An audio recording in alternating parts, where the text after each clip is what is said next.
সন্তান পালক নেওয়ার বিধান কি? সন্তান পালক নেওয়া যাবে। সন্তান পালক নিবেন মানুষের উপকার করার জন্য। একটা গরিব মানুষ, তার অনেকগুলো বাচ্চা আছে, পালতে পারে না, মাটা মরে গেছে, বাচ্চা পালন করার কেউ নাই, বাপটা মরে গেছে, ইতিম হয়ে গেছে, তখন তাকে নিয়ে আসেন, অথবা তার মার কাছে রাখেন, খাবার দাবার দেন, পড়াশোনার খরচ দেন, মানুষ করে দেন, পোশাক আশাক দেন, আদর যত্ন দেন, এটা আল্লাহর জন্য করবেন। এ হলো সন্তান পালক নেওয়ার কনসেপ্ট ইসলামে। আর আমরা সন্তান পালক নেই কোন ধান্দায়? বাবা ডাকবো, মা ডাকবে, এই মতলব।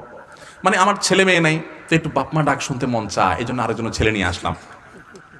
এটা হওয়া উচিত না।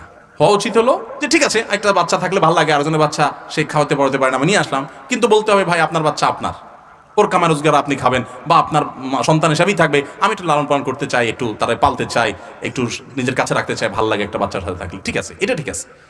কিন্তু আমাদের বেশিরভাগ লোক ছেলে মেয়ে হয় না, এখন বাপ মা ডাক শুনতে হবে, এই জন্য আরেকজনের সন্তান নিয়ে আসে, আইনা ওই বাপের নাম মুছে দেয়, মায়ের নাম মুছে দেয়, ওই পোলা জানেও না তার বাপকে মাকে, এরা নকল বাপ নকল মা সাজে, সারা জীবন এই নকল বাপ নকল মা ডেকে ডেকে দিন পার করে। ঠিক না ভাই? ঠিক জায়েজ নাই। আল্লাহ বলেছেন উদউহুম লিআবাইহিম, তোমরা সন্তানকে তাদের বাপের নামে ডাকো, যে জন্মদাতা বাপ। জন্মদাতা বাপের নাম, গর্ভধারণকারী মায়ের নাম কখনো চেঞ্জ করা সম্ভব না, এটা হয় না কখনো। এই জন্য ওইভাবে লাল পালন পত্র রাখা জায়েজ আছে, না হলে কিন্তু সেটা জায়েজ হবে না যদি তাদের বাপ মার নাম নিয়ে লুকোচুরি করেন অথবা কোনো রকম প্রতারণা করেন।